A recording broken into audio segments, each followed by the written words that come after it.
Finance team already एक आदमी के पास होती है, लीगल टीम एक आदमी के पास ऑलरेडी होती है, एक सीए भी एलोकेटेड होता है, तब आपका रोल कहाँ आ रहा है? होता तो सब है सर, बट वो काम होता नहीं है। भाई सीए को पता है कि भाई मुझे कराना है अल्टीमेटली। जनरली ये होता है कि क्लाइंट आता ही है जब उसका प्रपोजल रिजेक्ट हो जाता है। लगभग आदमी चाहता है कि अप्रोच करे और हमारा काम बन जाए। अब मुझे एक बात समझनी है, जब भी मैं गूगल न्यूज खोलता हूँ एक ही चीज सबसे आती है, बकरी पालन के अंदर इतनी सब्सिडी। किसी एक आदमी को भी गवर्नमेंट की सब्सिडी मिली है क्या आज तक सर? डेफिनेटली मिली रिलीज होती है, एंड यूजर के पास जाती है। तो जनरली क्या होता है, सरकार ये देखती है कि आपका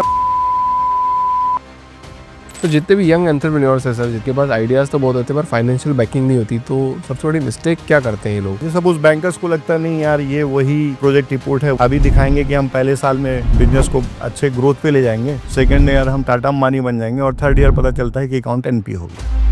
जितने भी बैंक से वो स्टार्टअप को और एमएसएमई को फंड करने में हेजिटेट क्यों करते हैं सर? कि हर सिस्टम में कुछ ना कुछ तो एक लैकुना है। अभी हमारे एक स्टेट के मंत्री जी ने कहा करप्शन है वो बाबू के समान, तो बाबू बदल जाता है।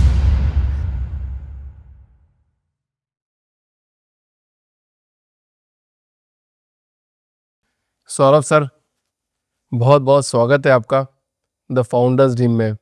कैसे हैं सर आप? बढ़िया, फर्स्ट क्लास। कैसी चल रही लाइफ सर? First class. 30 सालों से भी ज़्यादा का अनुभव है। द फाउंडर्स टीम की मैंने शुरुआत करी सर कि हर फाउंडर का एक सपना होता है कि अपना एक बिजनेस चलाए, 15 20 25 30 साल लेगेसी बिजनेस चलाए।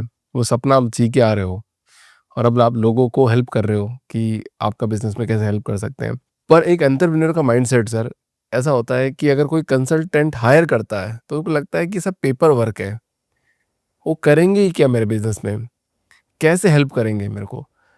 तो ये सवाल मेरे को पता है कि आपके पास भी आता ही होगा। तो जितने भी फाउंडर्स है, एजेंट्स, जो भी लोग हैं, जो एंटरप्रेन्योर्स है, वो कंसल्टेंसी का नाम सुनते ही सोचते हैं पेपर वर्क है। तो हेल्पिंग हैंड एक्चुअली उनको कैसे हेल्प कर रहा है सर? देखिए, हेल्पिंग हैंड जो हमारी कंसल्टिंग फर्म है, तो आज हम लोग लगभग 20 साल से इस फील्ड में हम लोग काम कर रहे हैं। तो जैसा आपने कहा कि भाई जनरली माइंडसेट एक जनरली जब क्वेश्चन होते हैं तो यही बात आती है कि पेपर वर्क होना चाहिए। तो स्टिल मेजर पार्ट ये है कि आप जो भी किसी स्टार्टअप्स के लिए जो कंप्लायंस की ज़रूरत है, तो वो कंप्लायंस अगर सही तरीके से हो तो पेपर वर्क तो है ही, उसके बगैर विदाउट पेपर वर्क तो आप कहीं नहीं, तो आपको बैंक आपके प्रपोजल को रिजेक्ट कर देगा। तो डिपेंड्स करता है कि हम किस तरीके से अपने कॉन्सेप्ट को हमने कैसा बनाया है और उसको हमने किस तरीके से प्रेजेंट किया है, चाहे बैंक में हो या वेंचर कैपिटलिस्ट के पास हो या वट एवर जो भी कंसर्न फाइनेंसिंग कंसल्टिंग कंपनी है, एनबीएफसी है। तो हम अपना कॉन्सेप्ट को कैसे प्रेजेंट करते वो बहुत ज़्यादा मायने रखता है। और उनके भी जो चेकलिस्ट है, तो वो कंप्लायंस अगर पूरा नहीं होगा तो रिजेक्शन देगा। तो हेल्पिंग हैंड के जो हमारे कोर टीम के मेंबर हैं, तो हम उनको हैंड होल्ड वो सपोर्ट देते हैं कि जो हमारे टीम के जो एक्सपर्ट लोग हैं, अगर किसी स्टार्टअप्स में अगर वो कंप्लायंस नहीं है तो हम उनको हैंड होल्ड सपोर्ट देके बाकायदा पहले फर्स्ट ऑफ ऑल उनका कंप्लायंस पूरा करते हैं, जिससे कि उनका स्टार्टअप में फंडिंग में कोई बैरियर मत आए। तो क्या गैप आइडेंटिफाई किया आपने, मतलब सिर्फ फंडिंग के लिए या फिर कोई मेजर गैप आइडेंटिफाई किया, उसकी वजह से 20 साल पहले कंपनी की शुरुआत हुई थी? देखिए सर, दोनों चीज़ें हैं कि अगर आप मार्केट एनालिसिस अपन करें तो सारा खेल आपके इनोवेशन का भी है और आपका मार्केटिंग प्रेजेंटेशन कैसा है, और ये दोनों के बीच का हमने जो भी प्रॉब्लम आइडेंटिफाई किया कि ये दोनों के बीच का गैप है, उस गैप को हमारे जो एक्सपर्ट टीम जो हमारी है वो बाकायदा सपोर्टिंग करके वो सारे कंप्लायंस को पूरा करते हैं, और अगर हमको प्रोजेक्ट लेते हैं तो उसको कंप्लीट करके देते हैं। ये हमारी यूएसपी है। मतलब मेरे को थोड़ा सी और समझने की कोशिश करनी है अभी, मतलब क्या करोगे, मतलब आप कंप्लायंसेस में क्या, क्योंकि फाइनेंस टीम ऑलरेडी एक आदमी के पास होती है, लीगल टीम एक आदमी के पास ऑलरेडी होती है, एक सीए भी एलोकेटेड होता है कोई कंपनी स्टार्ट करता है, तो तब आपका रोल कहाँ आ रहा है? होता तो सब है सर, बट वो काम होता नहीं है। भाई सीए को पता है कि भाई मुझे कराना है अल्टीमेटली। हाँ, और जो भी स्टार्टअप आज जो नए चालू कर रहे हैं उनको इतनी सारी चीज़ों की आइडियाज़ तो नहीं रहते, बस उनका अपना एक कॉन्सेप्ट नोट हो गया और उस चीज़ को वो एग्जीक्यूट कर लेते हैं। अब देखिए कि सपोज अपन गवर्नमेंट स्कीम्स की बात करें इस पे, तो अभी सीड फंडिंग तो एमएसएमई और मतलब सीड फंडिंग के लिए गवर्नमेंट ने भी अपना एक बजट एलोकेट किया हुआ है, बट अगर आप उसको अभी अप्लाई करने जाएंगे कि सपोज मुझे 50 लाख रुपए मेरे किसी स्टार्टअप्स के लिए चाहिए, तो डेफिनेटली वो इतने आसानी से तो नहीं होगा, चाहे आप सीए से भी करा लें। तो एग्जीक्यूशन में जो गैप है, चाहे वो एंटरप्रेन्योर्स की तरीके से हो या सिस्टम में जो गैप है, उसका हम सॉल्यूशन निकाल के बाकायदा हम पहले तो फर्स्ट ऑफ ऑल कि उस कंप्लायंस को पूरा करवाना ही मेजर पार्ट है। कोई एग्जांपल के थ्रू समझाइए सर, यहाँ पे किसी कंपनी को आपने कैसे हेल्प किया आपने?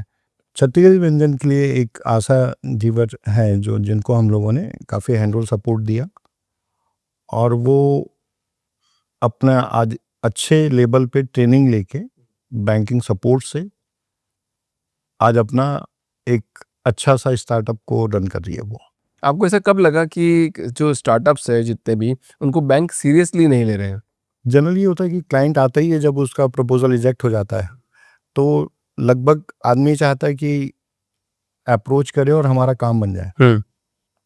तो जो भी क्लाइंट हमारे पास आए, तो हमारे एंड से जो भी एग्जीक्यूशन का जो पार्ट था, हम उनको प्रॉपर एग्जीक्यूट करा के, तो डे बाय डे ये भी एक चीज़ें हैं कि आपको हर उससे एक नया आपको कहीं ना कहीं एक अनुभव होगा। तो 2011 के बाद से ये रिलेशन हुआ कि भाई कई सारे प्रोजेक्ट्स में जैसे बैंक्स प्रॉपर वे पे नहीं लेते हैं, तो 2011 मुझे इस बात का रिलेशन हुआ, और जिसमें हम लोगों ने आगे बढ़ाने के लिए सपोर्ट किया। सो आपने helping hand services and consultancy की शुरुआत करी सर आज से 20 साल पहले। तो ये किन लोगों के लिए, फर्स्ट टाइम फाउंडर के लिए है, एमएसएमई के लिए है, या ग्रोइंग बिजनेसेस के लिए है? तीनों के लिए है, स्टार्टअप्स के लिए भी है। अगर कोई हेल्पिंग हैंड के पास आता है या अपनी प्रॉब्लम बताता है कि भाई मैं नया स्टार्टअप अपनी जर्नी स्टार्ट कर रहा हूँ, या कोई एमएसएमई से रिलेटेड या गवर्नमेंट ग्रांट से रिलेटेड अगर हमारे फर्म में कोई आता है, कोई भी एंटरप्रेन्योर हो, तो उसको हम सपोज 1 करोड़ का कोई लोन चाहिए, या उसमें कोई गवर्नमेंट की सब्सिडी है, या 30% की सब्सिडी है, या कैपिटल सब्सिडी है, तो हमारी फर्म उसको उस तरीके से उस स्कीम के बारे में बताती है कि भाई अगर आप हमसे जुड़ते हैं तो इस प्रोजेक्ट में सपोज अगर आप 1 करोड़ रुपये का लोन निकालते हैं और उसमें 35% की सब्सिडी है, तो उसमें इंटरेस्ट सब्सिडी कितनी है, और उस काम को वो किस तरीके से हम एग्जीक्यूट कराएंगे। और सपोज एमएसएमई सेक्टर्स के भी कई सारे अलग अलग है। एक स्कीम थी, मुझे याद आ रहा है कि जैसे बकरी पालन में 50 to 70% की सब्सिडी है बकरी पालन के लिए। अगर मुझे बकरी पालन लगाना होगा तो आप मेरे को सब्सिडी दिलाओगे? हाँ, मैं उसे 50% की सब्सिडी आपको दिला सकता हूँ। मतलब 1 करोड़ का प्लांट अगर मैं लगाऊं, हाँ, तो 70 लाख रुपए आप मेरे को दिला दोगे? यस, गवर्नमेंट से? गवर्नमेंट। मैं कर्नाटक में बैठता हूँ, बेंगलोर में बैठता हूँ। हर स्टेट की अपनी अपनी एक पॉलिसी है, उसके अपने कंप्लायंसेस हैं। हमारे स्टेट में और एमपी में ये जो चीज़ें हैं, तो उसमें कम से कम ये सब्सिडी है इसमें। तो और गवर्नमेंट की भी कई सारी योजनाएं रहती हैं, वो बदलते रहती हैं। ठीक है। तो हमारे पास जो भी हमारे क्लाइंट आते हैं, हेल्पिंग हैंड के पास चाहे जो भी क्लाइंट आ रहा है, तो उसको हम ये कोशिश करते हैं कि गवर्नमेंट की जो बेस्ट स्कीम्स हैं वो हम उसको बताते हैं, और उसका प्रॉब्लम क्या है ये हम समझते हैं। उसके बाद हमारे एंड से जो बेस्ट सॉल्यूशन होगा वो हम उनको देते हैं। अब मुझे एक बात समझनी है, जब भी मैं गूगल न्यूज़ खोलता हूँ, एक लेफ्ट साइड में आप कोई भी फ़ोन खोल के देख लें एंड्रॉयड का, ऐसे लेफ्ट साइड करेगा, गूगल की सारी न्यूज़ आती है।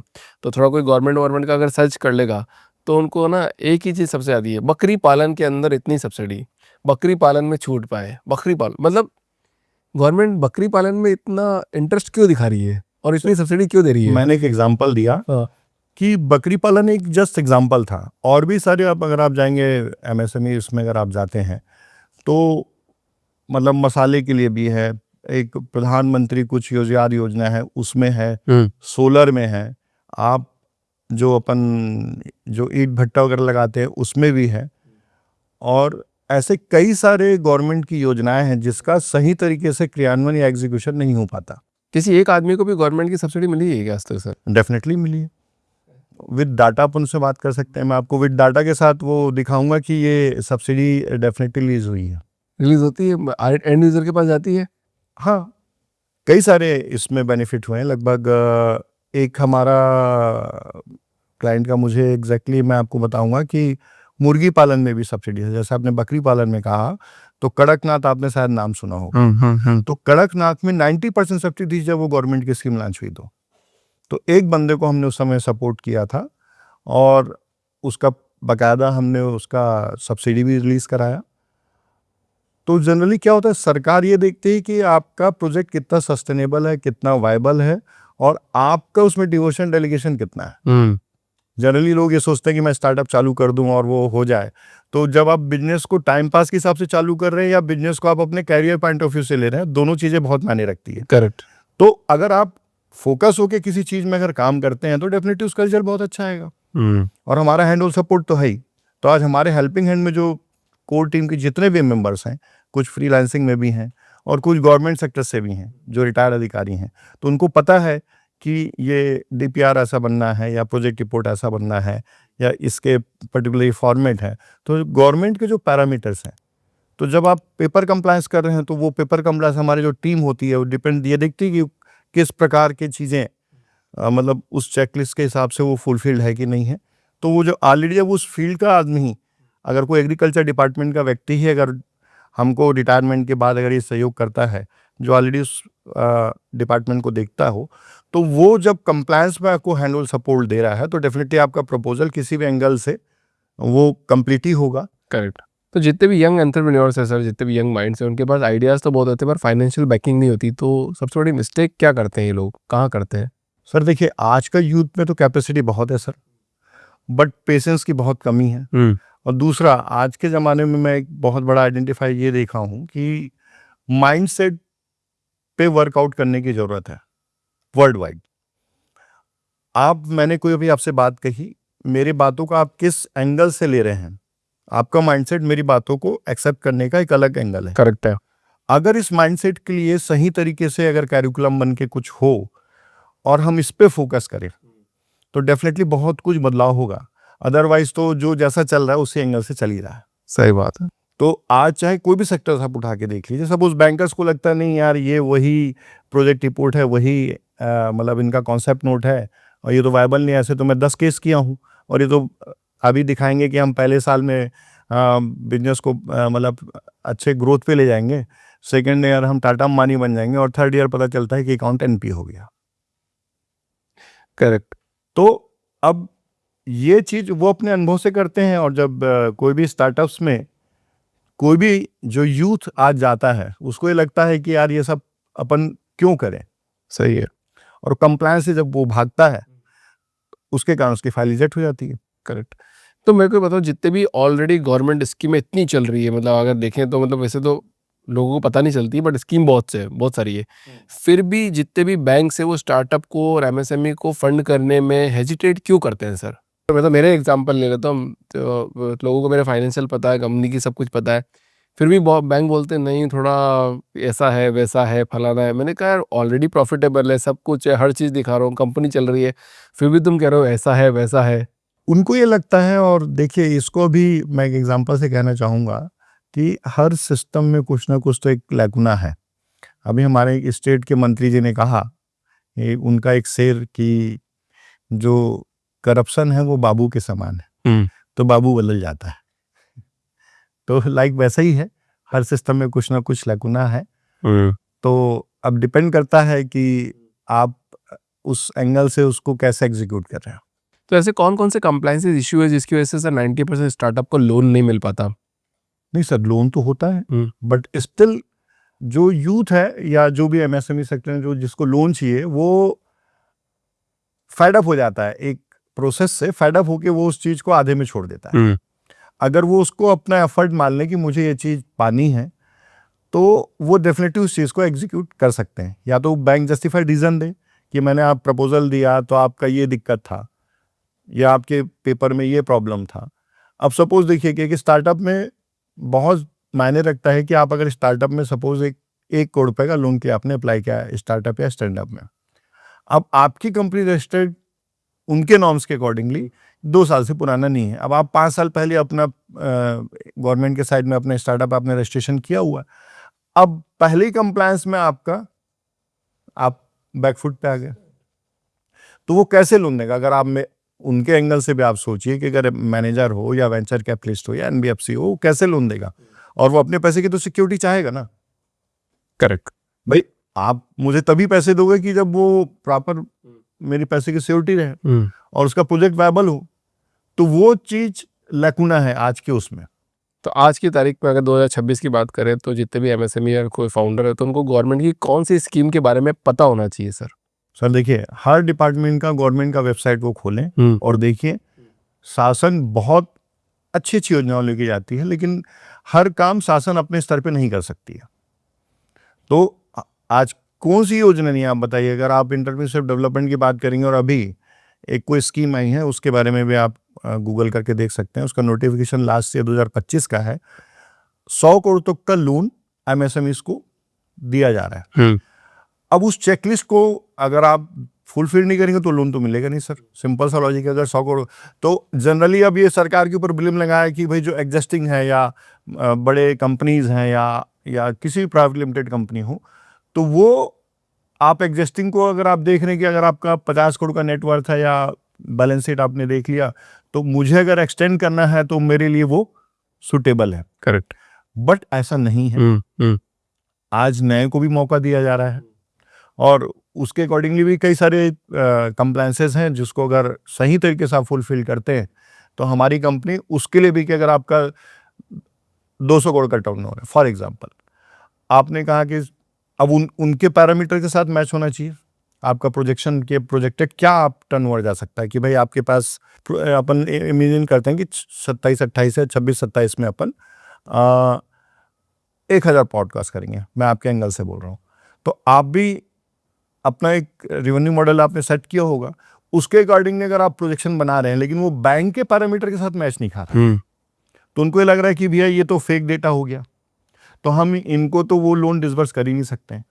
तो यहीं पे हमारा रोल चालू होता है कि हम सही तरीके से, चाहे वो बैंकिंग जो रिटायर्ड अधिकारी, उनको पता है कि पैरामीटर्स कैसे होंगे और आप कहाँ कंप्लायंस से मिस्टेक कर रहे हैं, उस कंप्लायंस को हमारे जो कोर टीम के मेंबर हैं वो हेल्पिंग हैंड्स को गाइडेंस भी देते हैं और कई सीनियर्स पर्सन भी हैं उस सेक्टर्स के, और उसको फिर हम प्रॉपर, हमारा प्रयास ये रहता है कि हम 100% कंप्लायंस, हमारी जो यूएसपी है, अगर किसी लोन्स को लेना है तो हम 100% कंप्लायंस आपके पास टेबल में रखें। करेक्ट। तो कोई एक स्टार्टअप स्टोरी शेयर कर सकते हो कि 20 सालों की जर्नी में कौन सा स्टार्टअप जिसको आपने एकदम हैंड होल्डिंग के साथ सपोर्ट किया हो और वो ग्रो कर गया हो लाइफ में? अब उनका ये था सर, मैं उनसे पूछा कि अब उनका नाम नहीं लेना, ये उनका कंसर्न था, बट मेरी ब्रांडिंग के लिए तो इम्पोर्टेंट है ना। तो अब उसमें क्या, टू बी वेरी फ्रैंक, कि वो जितने भी हम सेल्फ हेल्प ग्रुप है या कुछ नए लड़के हैं, उनको हमने जो भी मदद किया है, जो एंटरप्रेन्योर जर्नी स्टार्ट कर रहे हैं, तो एक तो भी रहा नहीं जो ऑलरेडी ईवी में बड़ा काम किया था, तो मैं नाम तो नहीं लूँगा, बट प्लीज शेयर कर जाओ कुछ। हाँ, देखिए, छत्तीसगढ़ में हम लोगों ने जो 3 व्हीलर है, जो इलेक्ट्रिक व्हीकल्स हैं, उस पे हमने काफ़ी अच्छा काम किया और हमने स्टार्टअप्स के लिए कई सारे प्रपोजल्स बैंक को दिए कि भाई इनको ईवी का अपना काम स्टार्ट करना है। तो हर लगभग डिस्ट्रिक्ट्स पे आज हम लोगों ने एक सर्वे करके डाटा निकाला और हम गवर्नमेंट से ही उस स्कीम्स के लिए पेपर कंप्लायंस भी किया, और गवर्नमेंट ईवी के लिए लगभग एक, हमारे स्टेट में छत्तीसगढ़ में 1 लाख रुपए की सब्सिडी एक एंड यूजर को दे रही थी। तो ये इनिशियली जो रहा, तो उसमें हम लोगों ने सभी लोगों को हेल्प किया।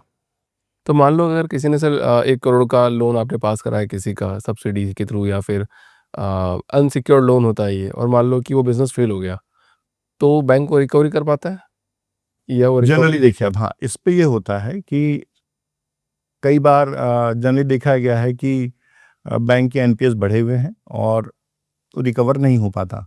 तो उसमें जो जितने भी एमएसएमई के जो क्रेडिट गारंटी योजना वाली स्कीम्स हैं, उसमें गवर्नमेंट ऑफ इंडिया सारे बैंक्स के लिए एक बजट एलोकेट की हुई है कि अगर वो नहीं पटा पाता है तो वो पैसा गवर्नमेंट ऑफ इंडिया उनको रिपे करेगी। तो उसमें मतलब जो एंटरप्रेन्योर है उसकी कोई लायबिलिटी नहीं रहती? नहीं रहेगी, भले उनका सिविल खराब होगा, बट क्योंकि बैंक्स को लगता है कि वो प्रोजेक्ट वायबल नहीं है, और अगर वो किसी एंगल से पैसा नहीं पेमेंट कर पाया तो फिर वो 3 साल या 5 साल का कोई टेनर है, उस टेनर के बाद वो गवर्नमेंट ऑफ इंडिया से उस अमाउंट को मांगते हैं। तो शायद उसमें मेरे ख्याल से, मैं नॉट श्योर, कि 25% के आसपास वो पैसा उनको मिल जाता है। और फिर या तो फिर जो आपकी लायबिलिटी है, या तो आप एक बैंक की ओटीएस स्कीम है, या तो आप वन टाइम सेटलमेंट में आ जाइए कि भाई मेरा स्टार्टअप नहीं चला और मेरे ये लॉसेस हुए। आज के टाइम में सबसे इम्पोर्टेंट क्या है सर, एक बिजनेस शुरू करना या फिर उसको सस्टेन करना? बिजनेस शुरू करना कोई बहुत बड़ा टास्क तो नहीं है सर, उसको सस्टेन करना बहुत बड़ा रोल है, क्योंकि डेली के हमारे ओवरहेड एक्सपेंस हैं और उसके लिए प्रॉपर जो भी अपने स्टार्टअप जर्नी चालू कर रहे हैं तो वो इस चीज़ को नहीं सोचते, बस उनको लगता है कि हमको कोई बिजनेस स्टार्ट कर लेना है और वो बिजनेस स्टार्ट कर लेते हैं। और जनरली आप देखिएगा इसलिए 90% स्टार्टअप फेल हैं। तो आपको लगता है कि एम्बिशंस तो बहुत है पर गाइडेंस की कमी है कमी है, youth के अंदर? एग्जैक्टली। तो आज के यूथ को अपन ऐसा भी नहीं बोल सकते गाइडेंस की कमी है, उसमें कई अच्छे भी कर रहे हैं, लेकिन ओवरहेड एक्सपेंस को प्लानिंग और एग्जीक्यूशन सही नहीं होने के कारण स्टार्टअप फेल्स।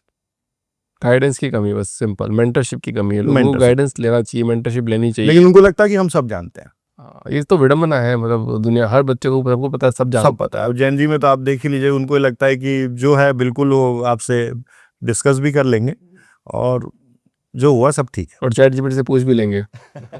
तो आप वो सारे यंग एंटरप्रेन्योर को क्या मैसेज देना चाहोगे जो मल्टीपल टाइम जिनको रिजेक्शन मिला है बैंक की तरफ से?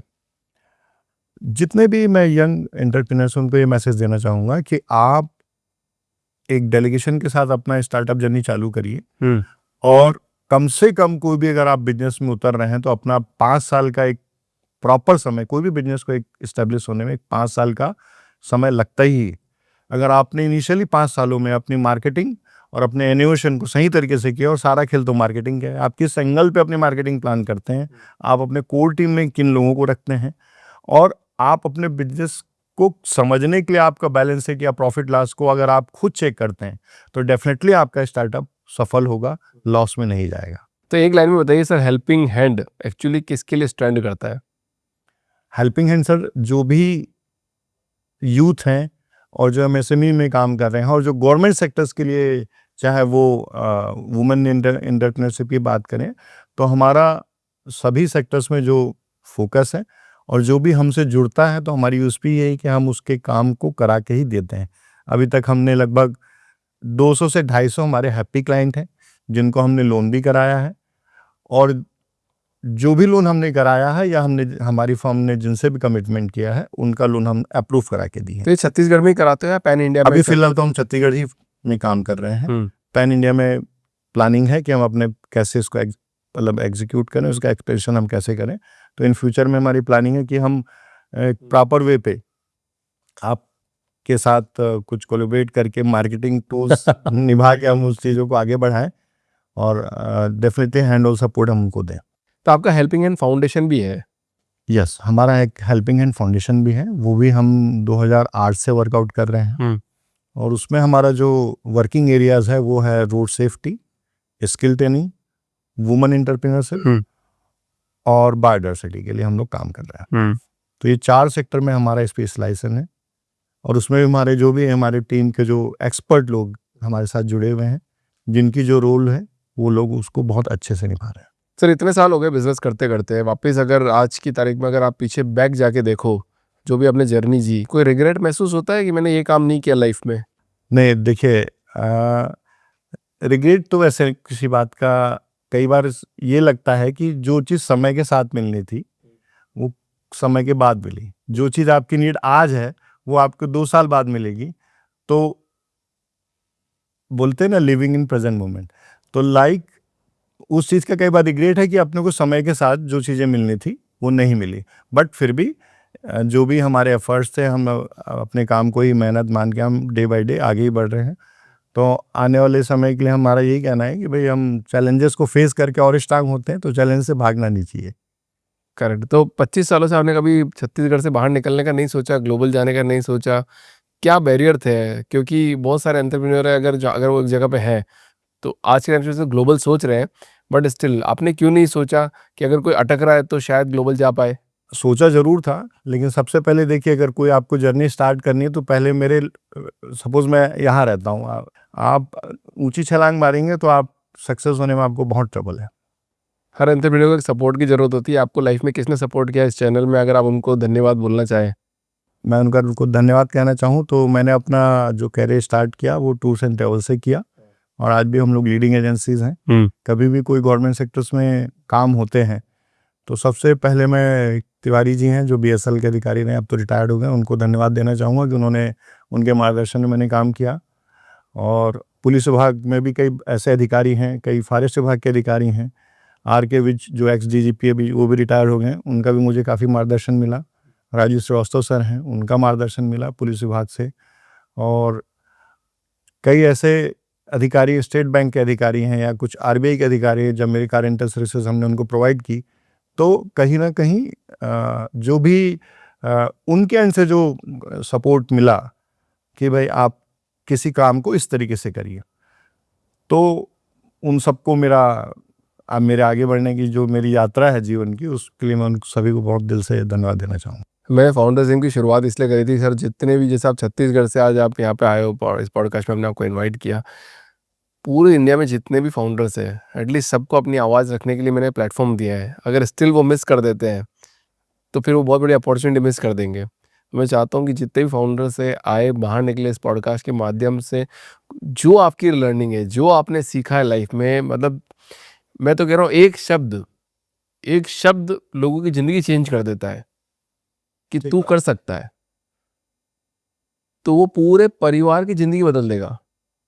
अगर आपने ये नहीं किया तो फिर 25-30 साल बाद रिग्रेट होगा, यार काश मैं ये कर लेता।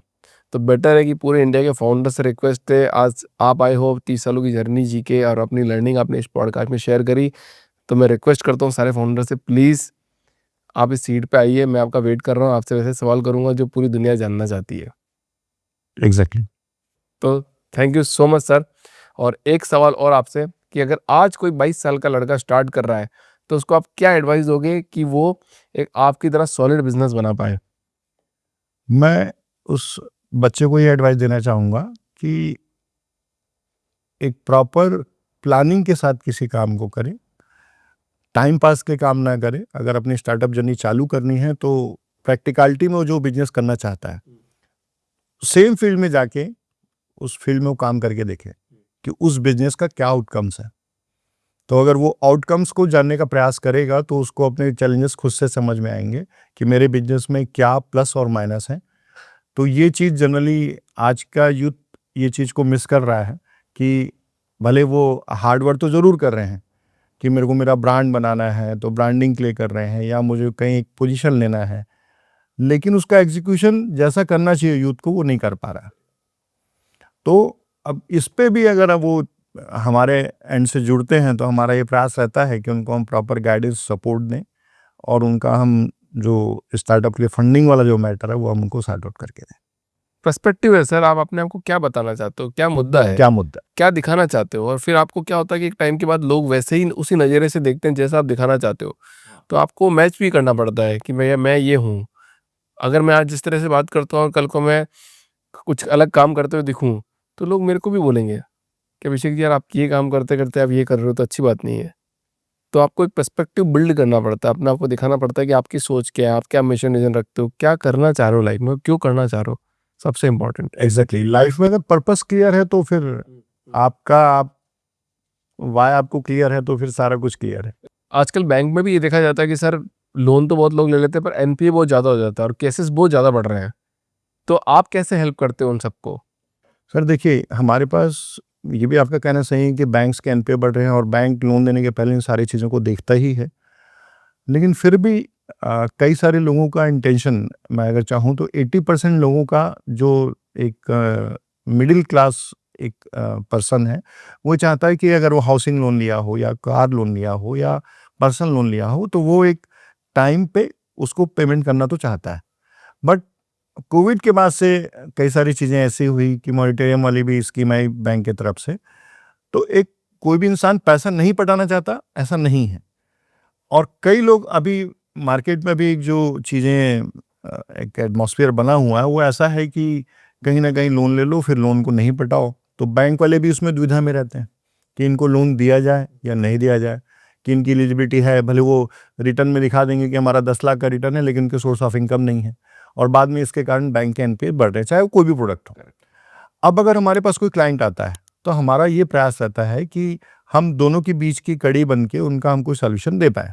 सपोज़ मैं आपको बताना चाहूँगा, किसी का नाम नहीं लूँगा, एक बड़े बिल्डर हैं, ऐसे मेरे पास लगभग 10 क्लाइंट हैं, तो सबकी अपनी गोपनीयता है। तो उनके प्रॉपर्टी को बैंक ने 11 करोड़ में नीलाम कर दिया, जो कि प्रॉपर्टी का वैल्यूएशन 27 करोड़ था। वैसे एक और भी हमारे क्लाइंट थे, उनका भी लोन था, उनकी दोनों जो मॉर्गेज प्रॉपर्टी थी वैल्यूएशन 1.5 करोड़ का था, उसको 70 लाख में बेच दिया। ऐसे एक और हमारे क्लाइंट थे जिनका 13 करोड़ रुपए का वैल्यूएशन था, उनकी प्रॉपर्टी को 4 करोड़ में नीलाम कर दिया। तो इसके लिए फिर हम उनके साथ बैठ के जो भी उनकी दिक्कतें थीं, बैंक से भी हमने फॉलोअप लिया, नहीं माना तो फिर हम एक हमारी भी लीगल हायर्स की टीम अलग है और हम बाकायदा डीआरटी हो या फिर डीआरटी हो या एनसीएलटी हो, इसके लिए भी हमारी कंसल्टिंग है। और बाकायदा फिर हम चाहे उसके लिए अगर एडवोकेट हो तो हमारी टीम में जो हमारे इन पैनल एडवोकेट्स हैं उनके माध्यम से और प्रॉपर कंप्लायंस करके हमने उनको रिलीफ दिया है। तो इस पॉडकास्ट को एक लाइन से एंड करता हूँ कि समय आने पर फल मिलता है और समाधान भी। Exactly. Thank you so much Saurabh ji for coming in the podcast. धन्यवाद, आपका बहुत बहुत धन्यवाद। आप बहुत अच्छा काम कर रहे हैं।